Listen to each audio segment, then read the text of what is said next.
가끔 어린이집 같은 데서 아이들을 맡은 선생님들이나 또 여러 관련된 사람들이 심하게 아이들을 체벌하는, 심지어 때리는 그런 장면들, 밀쳐서 넘어지게 하는 그런 장면들을 우리가 언론 매체를 통해서 보게 됩니다. 그럴 때 참 모두가 마음이 불편하죠.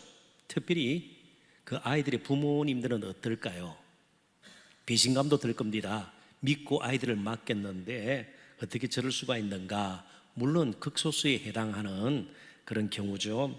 아무튼 그런 일이 있고 나면 피해를 당한 아이들의 부모님들은 어떤 생각을 할까요? 이제 함부로 누구를 믿고 아이들을 맡길 수가 없겠구나. 그러면 불신의 마음이 싹트기 시작할 것입니다.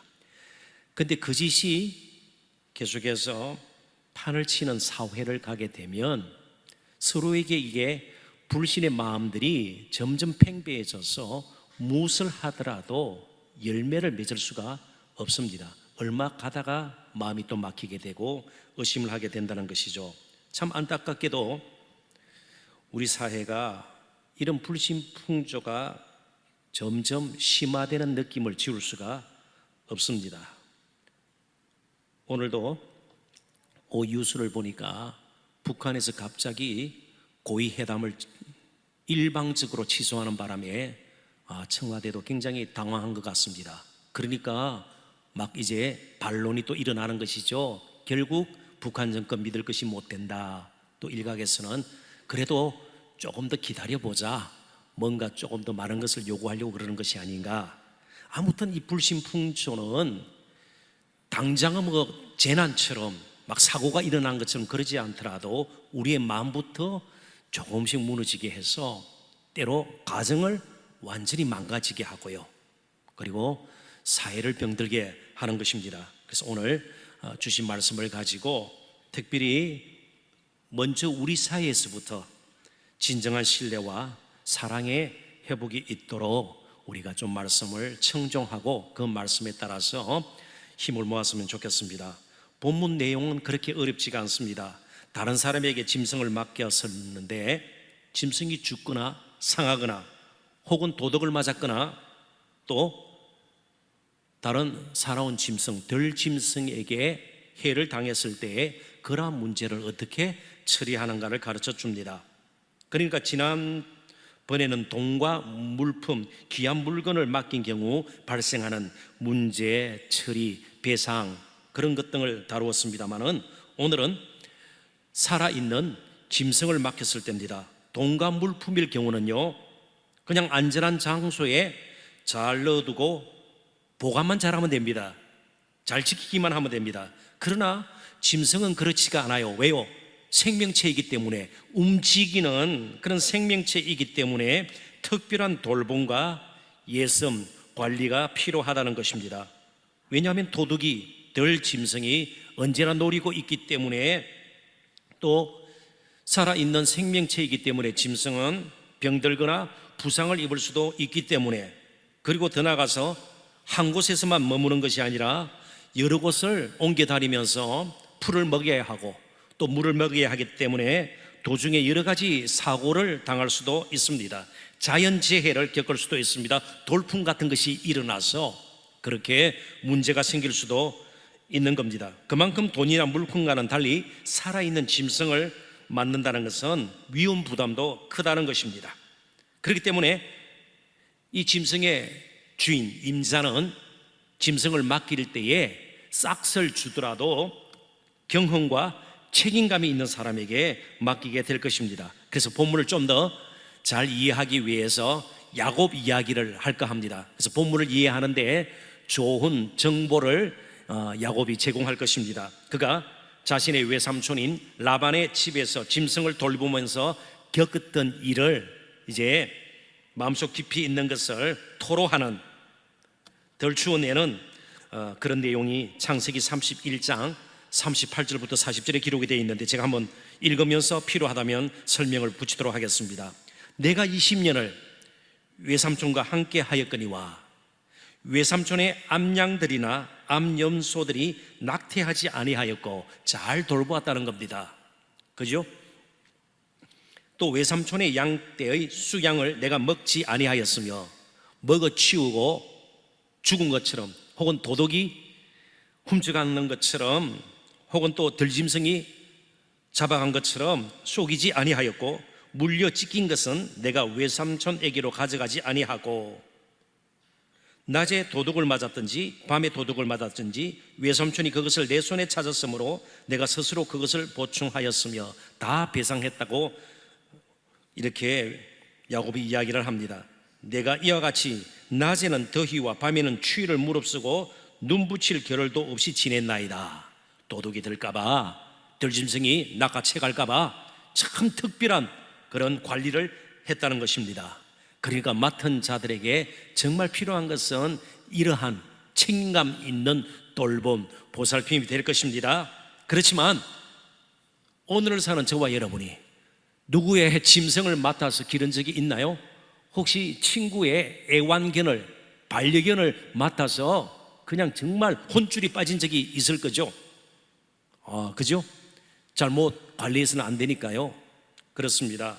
우리 누구도 여기 계신 분들이 짐승을 맡아서 관리한 적은 거의 없을 겁니다. 그렇다면 이것이 오늘 우리에게 또 우리의 삶에 어떻게 연결이 되고 적용해야 될지 좀 본문을 여러 가지 측면에서 살펴보기를 원합니다.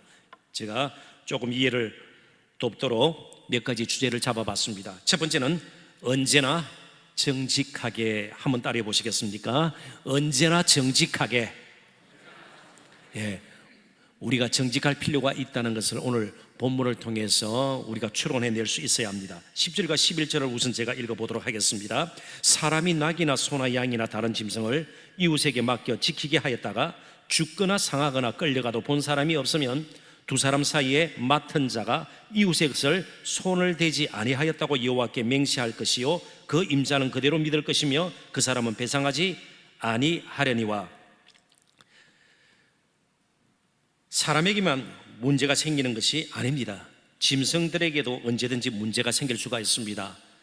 우리나라에서 이제 애완동물, 반려동물을 키우는 인구가 1,000만을 넘었다고 그럽니다. 그러다 보니까 애완동물, 반려동물들을 또 치료하는, 심지어 수술까지 하는 그런 병원들이 많이 생겨났습니다. 그들이 사용하는 용품이라든지 그런 것을 또 다루는 그런 가게들도 많이 생겨났습니다. 아무튼 짐승도 생명체이기 때문에 제가 여러 번 강조를 합니다. 언제든지 문제가 생길 수가 있습니다. 그러다 보니까 짐승이 죽거나 상하거나 끌려갈 수가 있는 겁니다. 갑작스런 재해를 만나거나 들짐승, 사나운 맹수를 만나는 경우들도 있습니다. 언제든지 일어날 수 있는 가능성이 있는 일들이죠. 그런데 문제는 실제로 그런 일이 일어났는가 하는 겁니다. 예를 들면은 양이 위험한 데로 가는데 양을 맡은 자, 주로 사꾼 목자일 가능성이 많죠. 그냥 반치해 주는 겁니다. 움직이기 귀찮으니까. 그러다가 낭떠러지에서 죽는 경우들도 있을 수가 있는 겁니다. 혹은 너무 소가 말을 안 듣는 겁니다. 그래서 소를 너무 괘씸해서 불러가지고요 발로 한번 찼습니다. 소가 와 울면서 복통을 호소하면서 쓰러져 죽어버렸습니다. 그런데 주위에 있던 다른 짐승들이 주인에게 저 아저씨가 소 배 차는 거 제가 봤어요, 이럴 리가 없잖아요. 그러니까 이것을 본 사람이 없으니까, 짐승들은 말을 못하니까 한 가지 방법밖에 없어요. 어떤 방법이에요? 내가 해코지를 하지 않았습니다. 내가 방치하지 않았습니다. 나름대로 최선을 다했습니다. 그런데 짐승이 죽었고 상하거나 또 끌려가고 말았습니다. 그러면서 오늘 본문이 처리 방식을 우리에게 가르쳐줘요. 이게 중요하다는 겁니다. 하나님 앞에서 짐승 맡은 자가 맹세를 해야 된다는 겁니다. 그러면 임자는 그 맹세를 거짓말을 했든지 진실된 말이든지 그대로 믿으라는 겁니다. 자, 그렇다면 마지막 판단자가 누구예요? 누가 판결을 해요? 눈에 보이지 않지만 하나님께서 하신다는 겁니다. 그래서 하나님 앞에 하나님의 이름으로 자신의 결백을 선언해야 합니다. 보통 히브리 사람들은 이런 식으로 하나님 앞에 맹세를 해요. 만약 내가 하는 말이 거짓말이면 하나님께서 내게 벌 위에 벌을 내리시기를 원하노라, 그렇게 맹세를 합니다. 그러므로 짐승을 맡긴 자는, 짐승을 맡았는 자가 거짓 맹세를 해도 믿을 수밖에 없는데, 그런데 실제로 거짓말을 했다면요, 짐승 임자에게 배상을 하는 것보다 훨씬 더 심한 화를 자초할 수 있습니다. 왜요? 하나님 앞에 거짓말을 했기 때문에. 오늘 우리들이 생각할 때 좀 어려움이 닥칠 때 손해를 볼만 하고요, 거짓말을 하면 조금 나에게 유익이 있을 때에 이런 얕은 생각으로 정직하지 못하면 결국 하나님께서 원치 않는 그런 신앙 양심을 저버리고 계속해서 하나님 앞에 정직한 삶의 태도를 우리가 보이지 않고 포기해버리면 오히려 그것들이 더 나중에 우리에게 화가 될 수가 있다는 겁니다. 더 이상 우리들은 속이면서 살 수 있는 세상이 아니에요. 북한도 더 이상 언둔의 나라가 아닙니다. 숨어 사는 나라가 아닙니다. 아무리 감추려고 해도 다 드러나게 되어 있습니다. 이전에 소련을 철의 장막이라 그랬습니다. 정말 강력한 철로 덮여 있는, 그래서 안을 들여다볼 수 없는 나라 소련을 그렇게 표현했고요, 중공, 지금 많이 개방이 되었습니다만 이전에 중국은요, 죽의 장막, 대나무로 둘러싸여 있어서 안을 들여다볼 수 없는, 무슨 일이 일어나는지 모르는 그런 나라로 사람들이 인식을 했습니다. 그런데 북한요, 아무리 숨기려고 해도 외부와 여러 가지 관계를 맺는 것, 그리고 연결이 되는 것을 끊으려고 해도 그렇지가 않습니다. 유튜브라는 곳에 North Korea 2라는 단어를 이제 입력해 넣으면요, 북한 관광이란 그런 말을 입력해 넣으면요 14만 6천 개 정도의 동영상이 뜹니다. 그러니까 북한을 방문한 주로 외국인들이죠, 몰래 찍은 동영상들이 다 사람들에게 공개가 되어버리는 겁니다. 14만 6천 개 정도의 동영상이 지금 돌고 있는 겁니다. 스스로를 닫고 그냥 거짓말을 하면서도 아무리 일어나지 않을 것처럼 사는 것은 오히려 어리석인, 화를 자초하는 미련한 일입니다. 그래서 우리가 성도로 산다는 것은요, 기도를 청산유수같이 하고 성경을 매독하고요, 오랫동안 신앙생활을 하고 교회에서 중직을 맡고, 그것보다도 먼저 하나님 앞에서 정직하게 사는 것을 배워나가는 것이 필요하다는 것이에요. 오늘 왜 한국 교회가 이 모양이 되었습니까? 목회자의 수가 모자라서 그럴까요? 교회의 수가 모자라서 그럴까요? 정말 좀 이상한 표현이면 용서하십시오. 기다고 모자라서 그럴까요? 설교가 형편없어서 그럴까요? 하나님 앞에 정직함을 잃어버렸기 때문에 그렇습니다. 그러니까 교회 안에서의 모습과 교회 밖에서의 모습, 교회 안에서 사역할 때의 모습과 가정에서 남편으로, 아버지로 살아가는 모습이 너무나도 다르기 때문에 그렇습니다. 그렇기 때문에 우리에게는 정말 정직함이 필요해요. 하나님 앞에서 산다는 신전의식, 하나님 앞에서 내가 산다는 신전의식. 우리 버니엘 공동체 이름이 너무나도 좋죠. 버니엘이라는 뜻이 직역하면 하나님의 얼굴들 앞에 씁니다. 하나님 얼굴들 앞에서, 파님 엘이라는 말은 하나님이에요. 파님은 얼굴들이에요. 하나님의 괴물처럼 얼굴이 많다는 것이 아니에요.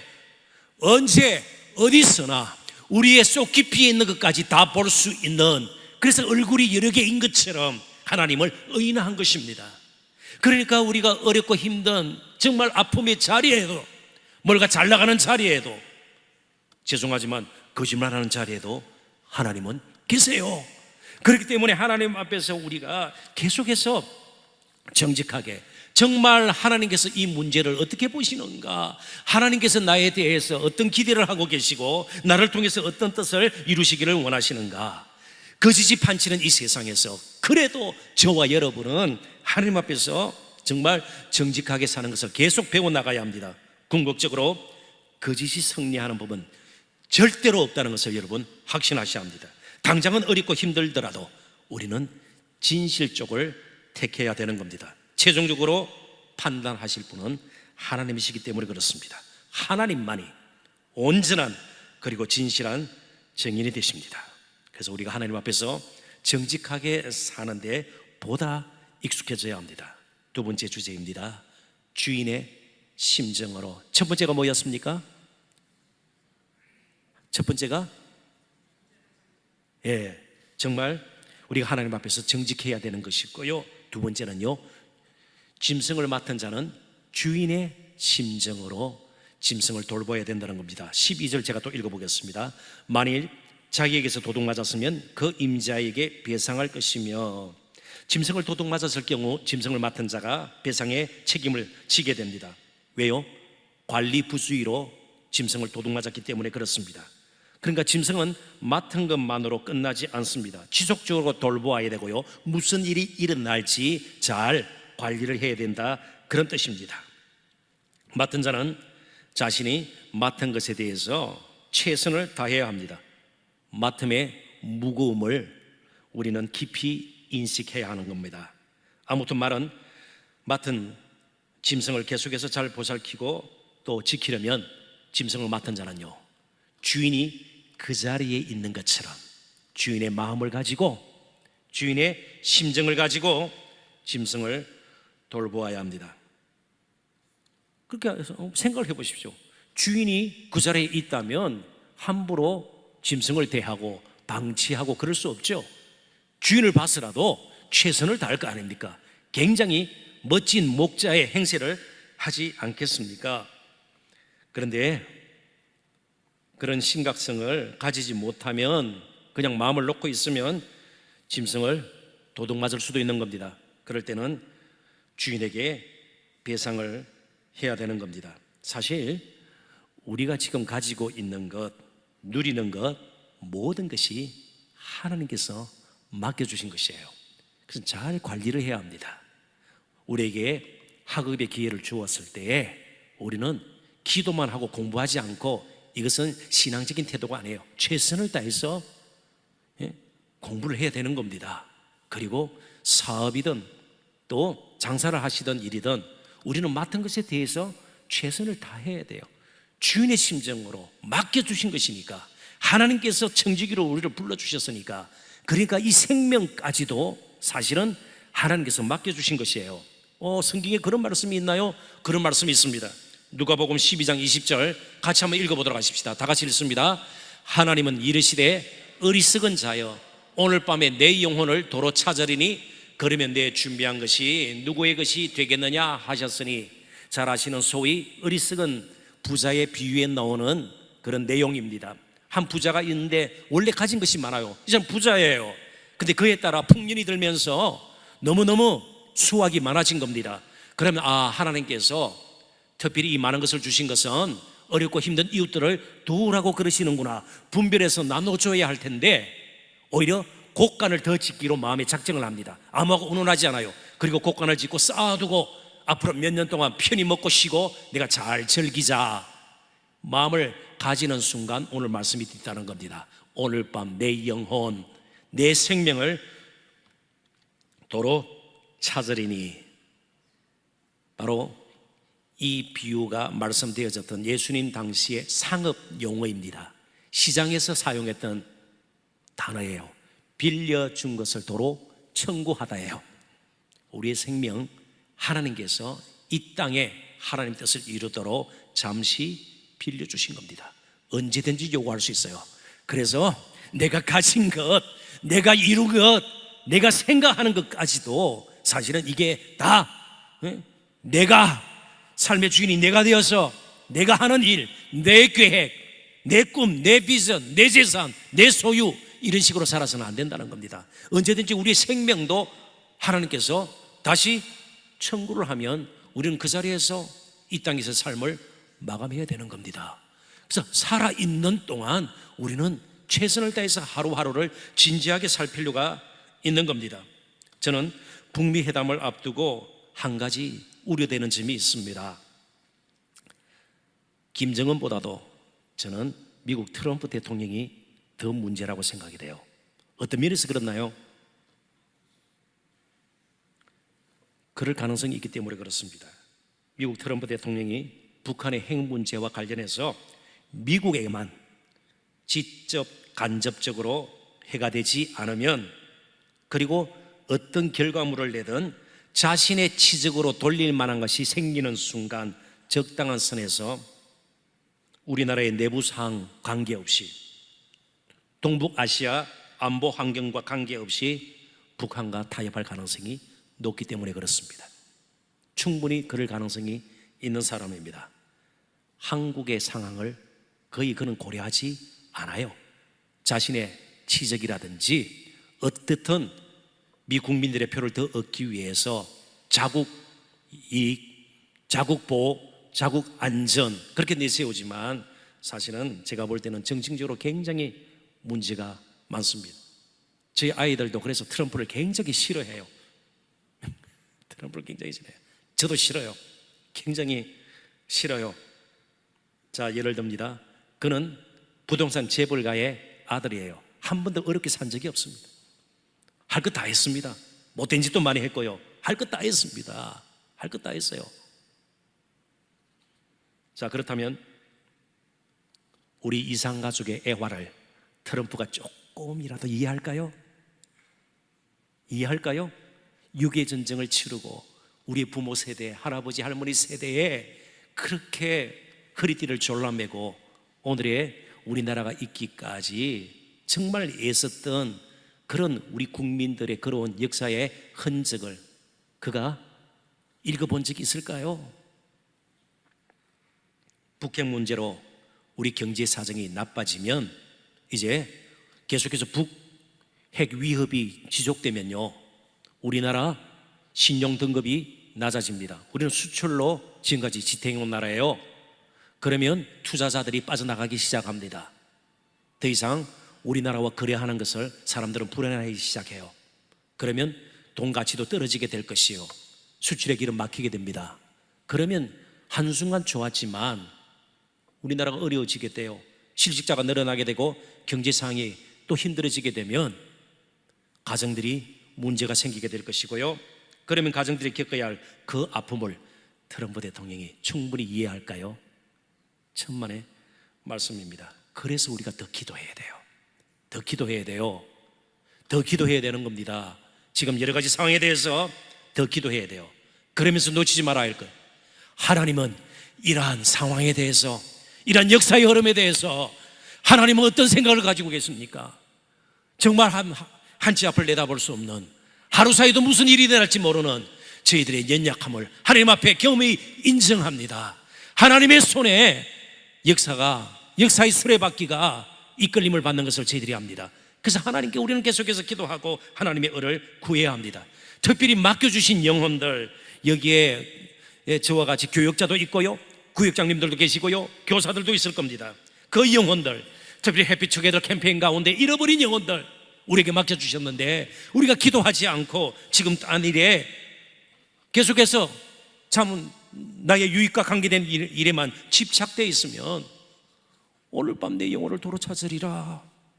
정말 우리가 계속해서 하나님 보시기에 엉뚱한 길을 가면 하나님께서 더 이상 가지 못하고 하나님께 돌아오도록 하나님께서 막으실 수도 있다는 겁니다. 그러므로 해피투게더 뒤에 나와 있잖아요. 정말 이 해피투게더 사랑하면 됩니다. 이건 1년에 한 번씩 가지는 교회 행사가 아니에요. 교회와 성도의 본질을 가장 잘 드러내는 하나님 아버지의 마음입니다. 하나님께서 저와 여러분을 정말 사랑하셨듯이 우리 모두가 목자의 심정, 복음의 빚진 자의 심정을 가지고 서로를 돌보고 우리에게 맡겨진 영혼들을 책임져야 할 것입니다. 서로 넘어졌을 때에 서로 일으켜주는 돌봄이 우리에게 필요합니다. 성경에 나오는 코이노니아, 흔히 교제로 번역된 단어가 신약 성경에만 주로 이제 코이노니아 헬라기 때문에 나오잖아요. 17가지로 번역이 됩니다. 코이노니아 교제라고 번역이 되는 그 헬라 단어가요, 때로는 연보로도 번역이 됩니다. 근데 공통적인 코이노니아의 본질적인 점이 무엇인가 하면 그것은 서로를 책임지고 서로에게 헌신하다, 그런 뜻이에요. 근데 교회에서도요, 함께 모여서 식사하고 그냥 뭐 조용필 이야기하고 뭐 드라마 이야기하고 웃고 헤어지고, 그건 교제가 아니에요. 그건 신림초등학교 졸업생들 모임에서도 그거 하더라고요. 저번에는 보니까 어디 가서 노래도 라이브 뮤직 하는 데 가서 노래도 부르고 뭐 그러는 것 같아요. 그래서 제가 제 아내에게 물어봤습니다. 거기도 신림초등학교 2회 졸업생이거든요. 당신도 불렀어요? 그러니까 불렀다고 그래요. 네, 불렀다고 그래요. 얼굴 제 아내의 18번입니다. 동그라미 그리려다. 좀 이상한 데로 가긴 합니다만은 아무튼 우리는 서로를 돌볼 책임이 있어요. 그게 진정한 교제예요. 빌립보서 2장 4절 볼까요? 같이 한번 읽어보십시다. 각각 자기 일을 돌볼 뿐더러 또한 각각 다른 사람들의 일을 돌보아 나의 기쁨을 충만하게 하라. 아멘. 짐승을 맡은 자처럼 정말 충성되이 신실하게 짐승을 관리 보호하는 것처럼 서로를 돌보는 것이 우리에게 필요해요. 그래서 중보 기도가 필요한 거예요. 서로를 위해서 기도하는 것이 필요해요. 모여서 함께 넘어졌을 때 일으켜주고요, 정말 서로를 위로하고 격려하는 것이 필요합니다. 그리고 나에게 주어진 한 번밖에 없는 인생을 제대로 살 필요가 있습니다. 존 칼빈의 말을 제가 인용하지 않을 수가 없습니다. 우리가 누리는 모든 복은 이웃을 위해 써야 한다는 조건으로 주님이 맡기신 것이다. 그러니까 우리는 선한 청지기의 그런 역할을 잘 감당할 수 있어야 합니다. 그래서 마지막 이어지는 주제의 말씀입니다. 손해를 보더라도 우리는 정말 주님 가신 길을 함께 걸어갈 수 있어야 합니다. 13절 다 같이 읽도록 하십시다. 다 같이 읽습니다. 만일 찢겼으면 그것을 가져다가 증언할 것이요 그 찢긴 것에 대하여 배상하지 아니할지니라. 아멘. 사나운 짐승이, 들짐승이 와서 양이나 그죠? 다른 짐승을 해코지라고 물어뜯고 그럴 수 있습니다. 그런데 만일 찢겼으면 그것을 가져다가 증언할 것이요 그것을 가져다가 증언할 것이요 히브리 원문을 직역하면 그것을 증거물로 가져갈 것이요. 그러니까 한 마리가 없어졌어요. 그런데 사나운 짐승이 와서 물어뜯었다 그러면요, 물어뜯긴 그 짐승의 일부를 주인에게 보여야 됩니다. 증거물로 가져가야 되는 겁니다. 근데 도둑을 맞으면 배상을 해야 되는데 들짐승을 만나 짐승이 찢겼으면 바로 그 증거물 찍힌 것을 가져가면 배상의 책임이 없습니다. 그런데 한 가지 생각할 것이 있습니다. 만약 짐승이 이제 들짐승이 나타나서 자신이 맡은 짐승을 해코지를 하려고 할 때, 무릎 뜯으려고 할 때, 먹잇감으로 삼을 때에 만약에 맡은 자가 숨거나 피하거나 바위 뒤에 혹은 도망쳐버리면요, 자신이 맡은 짐승은 통째로 먹히게 됩니다. 들짐승들은 혼자만 먹지 않아요. 그러면 새끼까지 달라붙는 동물의 왕국 같은 데 보면요, 그러니까 찢긴 것을 건질 수가 없어요. 물고 가버릴 수도 있는 겁니다. 이해가 되시나요? 찢긴 것이 있다는 것은요, 그래도 들짐승이 끝까지 해코지를 못하도록 나름대로 예를 썼다 그런 뜻이에요. 그래서 배상 책임이 없는 거예요. 아마 어쩌면은 그렇게 싸우다가 사나운 짐승을 내어 쫓으려고 하다가 자신의 팔이나 손에 상처를 입었을 가능성도 있는 겁니다. 이게 선한 목자의 모습이죠. 삭구 목자는요, 양에게 관심이 없고 쌀에만 관심이 있어요. 그런데 선한 목자는요, 자신의 몸보다도 양에 더 관심이 있는 겁니다. 그래서 우리는 한 분 선한 목자를 떠올리지 않을 수가 없습니다. 그분은 우리가 찢기지 않도록 대신 자신의 몸을 내어주셔서 찢기셨습니다. 우리를 죄와 악에서 구하기 위해서 죄 가운데로 육신을 입고 오셨습니다. 그리고 십자가 지시기까지 우리의 죄값을 치르시고 우리를 이 세상에서 가장 값진 하나님의 자녀로 삼으셨습니다. 그분이 하신 말을 제가 인용코자 합니다. 요한복음 10장 11절부터 13절입니다. 나는 선한 목자라. 선한 목자는 양들을 위하여 목숨을 버리거니와 삭구는 목자가 아니요 양도 제 양이 아니라 이리가 오는 것을 보면 양을 버리고 달아나니 이리가 양을 물어가고 또 해치느니라. 달아나는 것은 그가 삭군인 까닭에 양을 돌보지 아니함이라. 그리고 이어지는 요한복음 10장 15절에서 아버지께서 나를 아시고 내가 아버지를 아는 것 같으니 나는 양을 위하여 목숨을 버리노라. 이제 남은 평생 우리가 얼마를 더 살지 모르겠습니다. 무슨 일을 하고 어디에 있을지도 몰라요. 그렇지만 우리가 어디서 무엇을 하든 주님 부르시는 그날까지 선한 목자 되셨던 예수님을 따라 우리 또한 목자의 심정을 가지고 목자의 길을 가야 할 겁니다. 그런 예수님을 뒤따랐던 한 인물이 갈라디아서 6장 17절에서 이렇게 고백을 합니다. 이것이 우리 자신의 삶의 고백이 될 수 있기를 바랍니다. 같이 한번 읽어볼까요? 이후로는 누구든지 나를 괴롭게 하지 말라. 내가 내 몸에 예수의 흔적을 지니고 있노라. 사도 바울의 고백이에요. 예수님처럼 복음을 전하다가 양들을 위해서, 교회를 위해서 자신의 몸에 고난의 흔적, 아픔의 흔적을 남겼다는 겁니다. 진정한 사랑은 희생을 손해로 보지 않습니다. 손해를 기쁨으로 여기는 겁니다. 이게 사랑의 신비예요. 오늘 저와 여러분에게 선한 목자가 되셔서 우리를 그렇게 사랑하셨던 예수님의 그 마음이 부음받아서 날마다 선한 목자 대신 우리 예수님 따라가고 동행하는 저와 여러분 되시기를 주님의 이름으로 축원합니다.